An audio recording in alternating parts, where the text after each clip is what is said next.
A paz do Senhor. Vamos à leitura da Bíblia Sagrada em um ano? Hoje, 4 de novembro de 2024, nosso 39º dia da leitura. Estamos realizando a leitura na Bíblia Sagrada, da UIADS, na nova tradução na linguagem de hoje, na Sociedade Bíblica do Brasil. Hoje, a nossa leitura está em João, do capítulo 10 ao capítulo 12. Vamos acompanhar juntamente comigo? Jesus, o pastor verdadeiro. Jesus disse: Eu afirmo a vocês que isto é verdade. Quem não entra no curral das ovelhas pela porta, mas pula o muro, é um ladrão, é um bandido.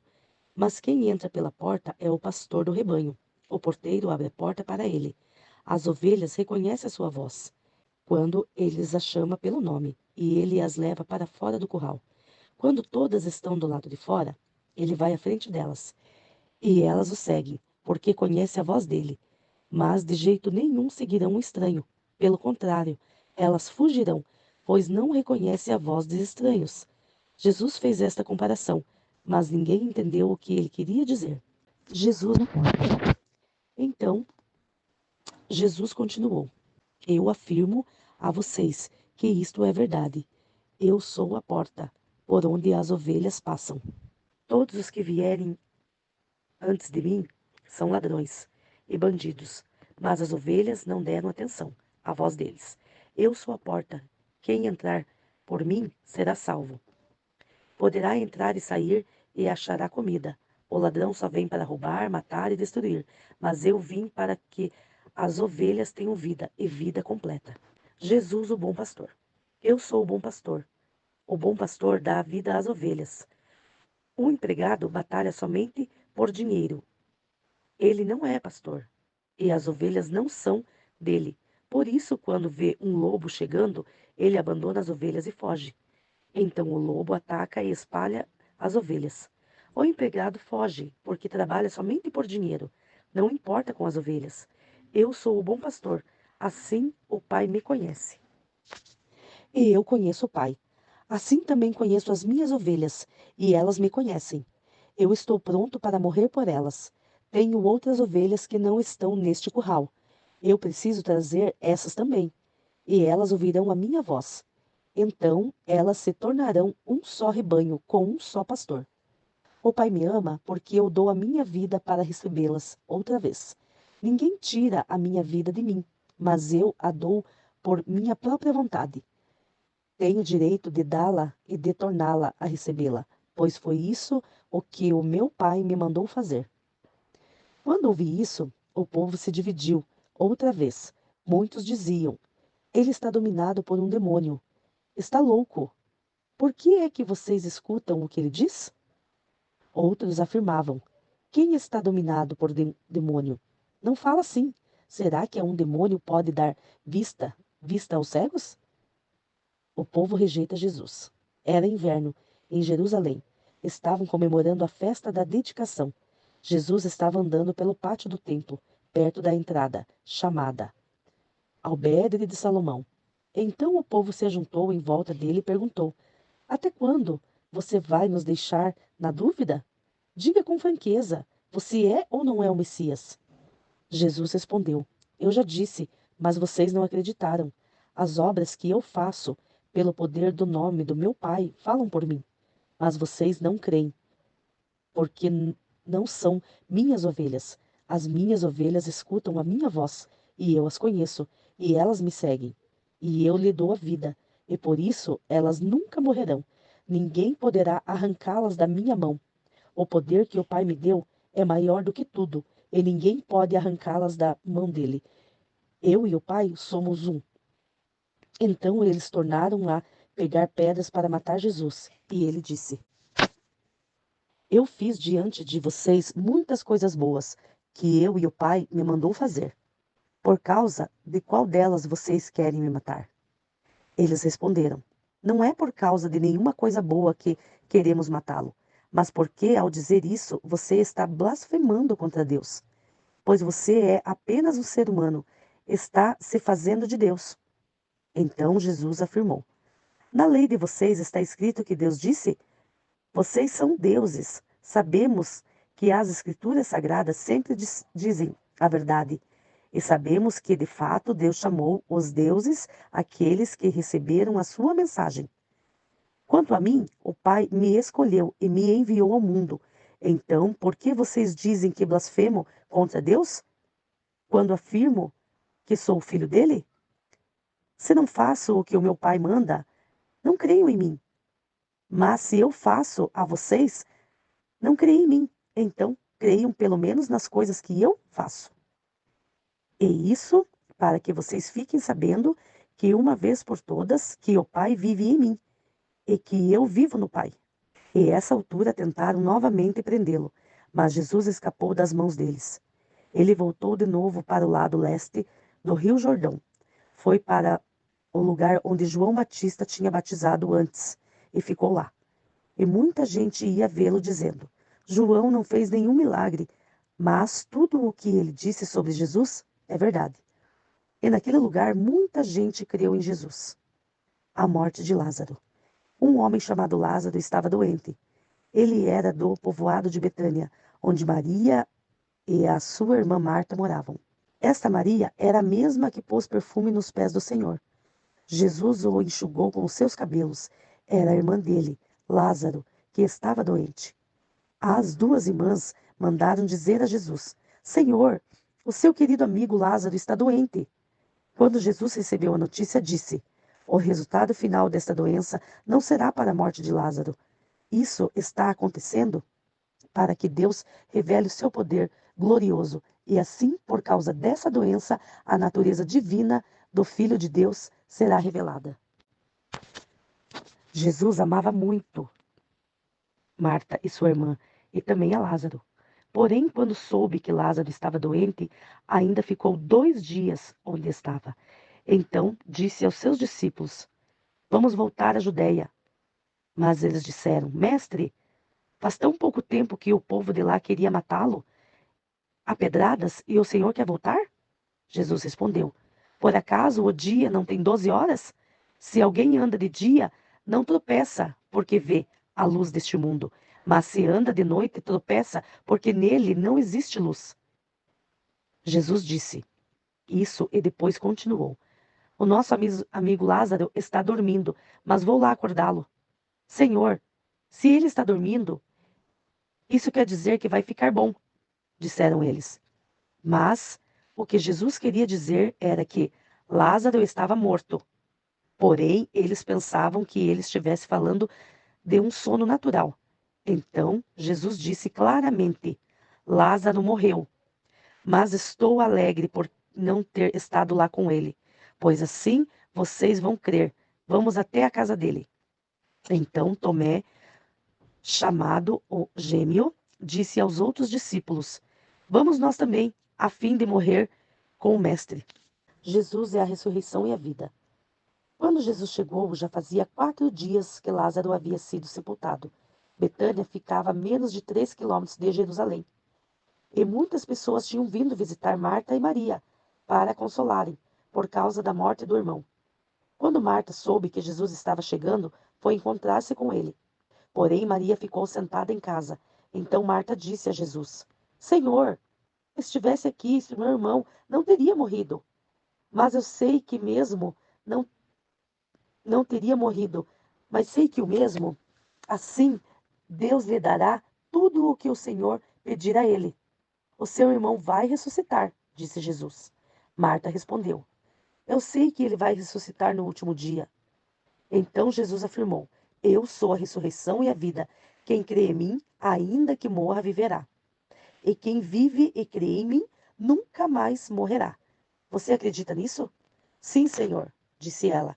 Eu creio que o Senhor é o Messias, o Filho de Deus, que devia vir ao mundo.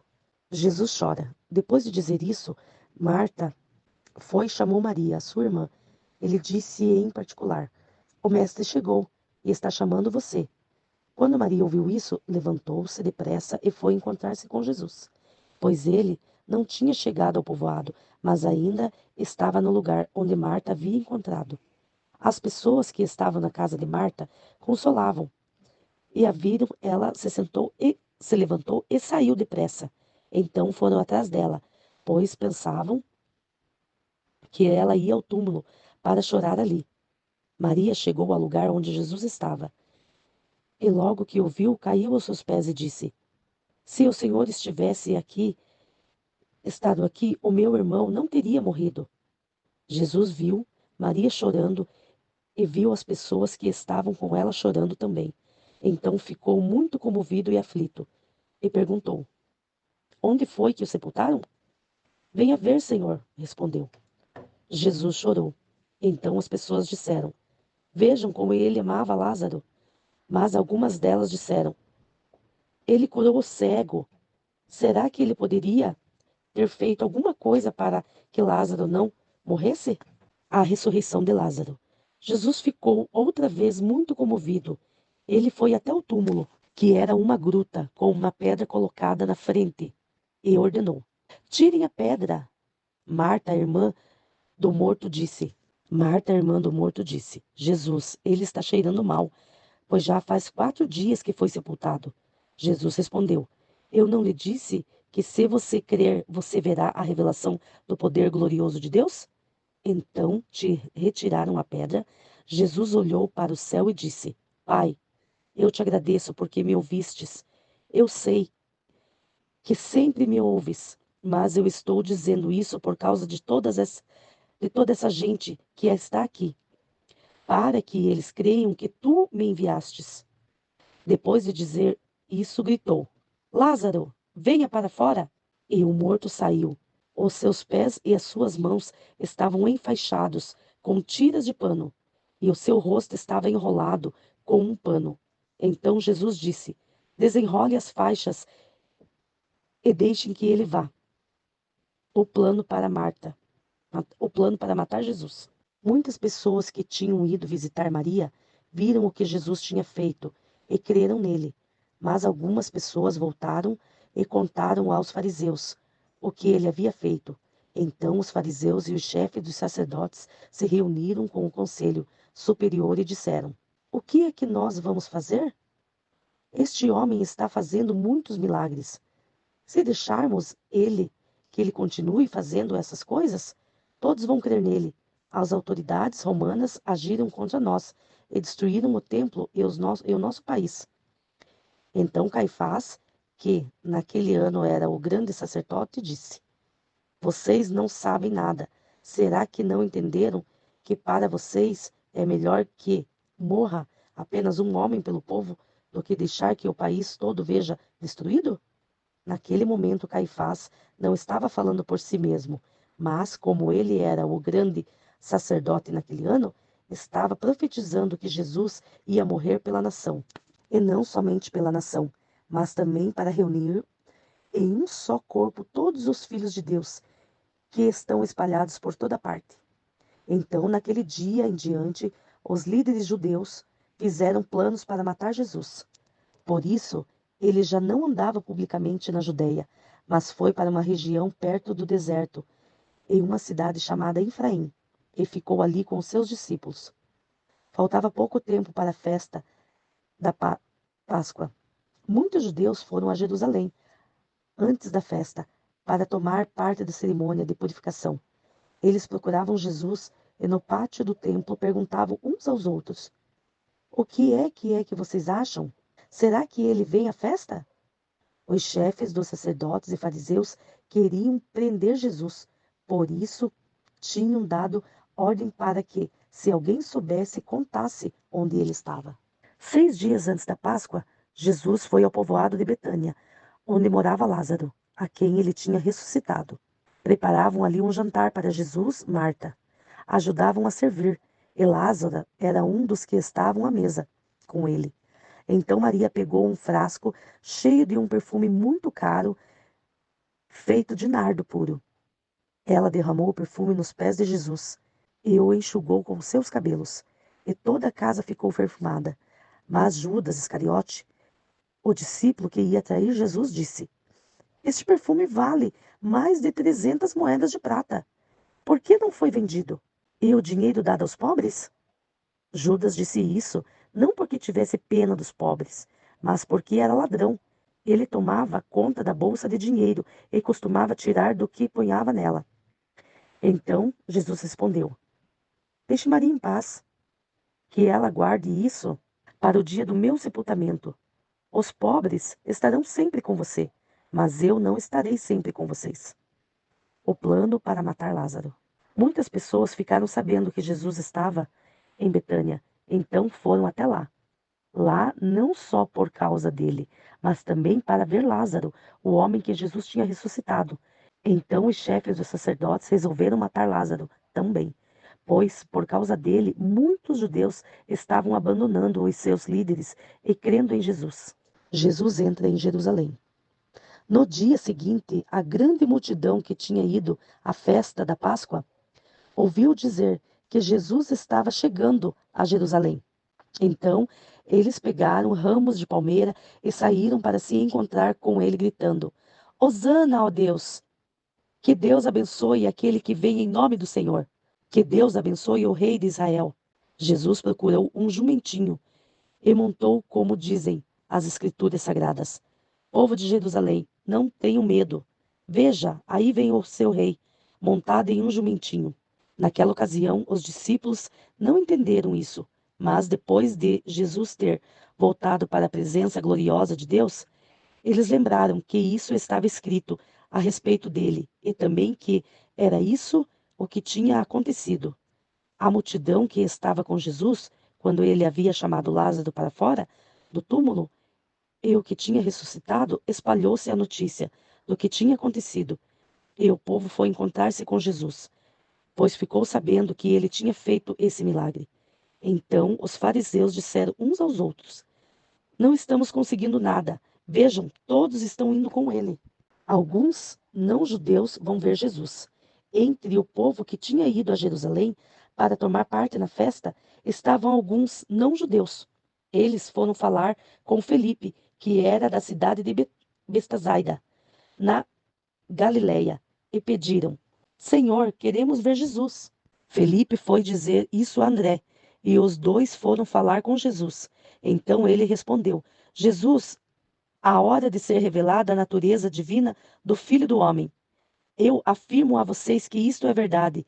Se um grão de trigo não for jogado na terra e não morrer, ele continuará a ser um grão de trigo, mas se morrer, dará muitos trigos.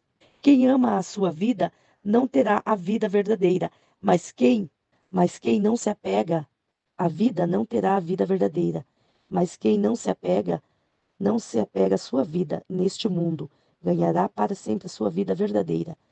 Quem quiser me servir, siga-me, e eu, onde estiver, ali também estará esse meu servo, e o meu Pai honrará todos os que me servem. Jesus anuncia a sua morte. Jesus continuou: Agora estou sentindo uma grande aflição. O que é que vou dizer? Será que vou dizer, Pai, livra-me desta hora de sofrimento? Não, pois foi para passar por esta hora que eu vim.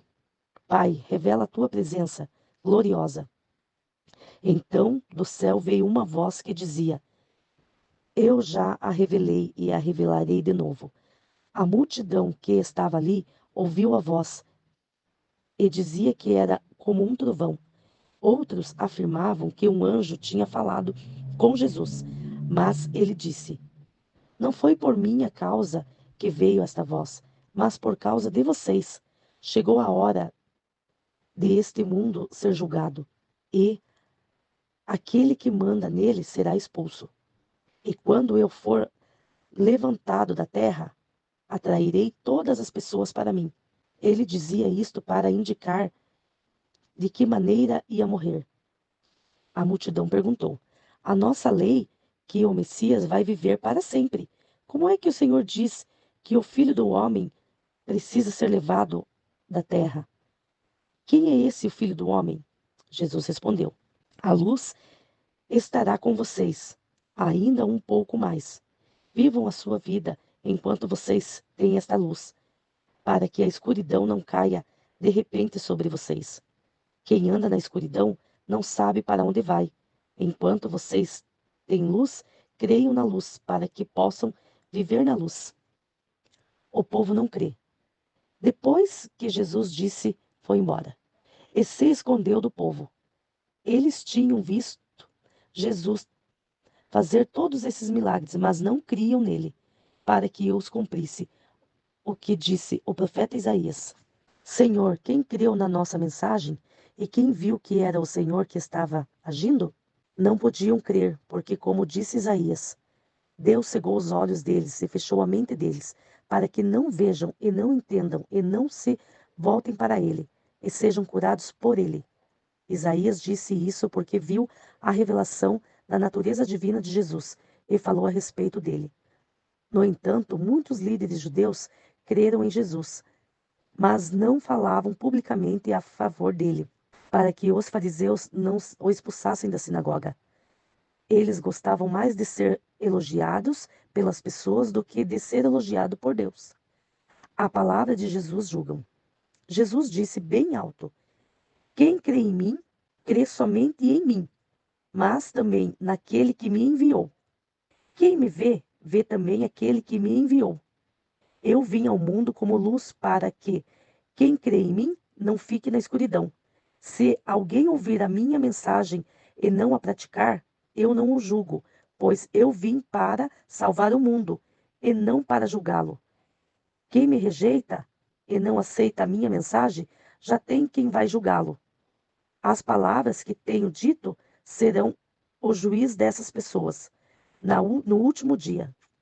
Eu não tenho falado em meu próprio nome, mas o Pai que me enviou é quem me ordena o que devo dizer e anunciar.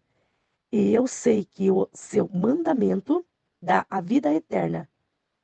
O que eu digo é justamente aquilo que o Pai me mandou dizer. Essa foi a nossa leitura de hoje. Já podemos ficar como tarefa concluída em nosso formulário de leitura anual. Esperamos por você amanhã.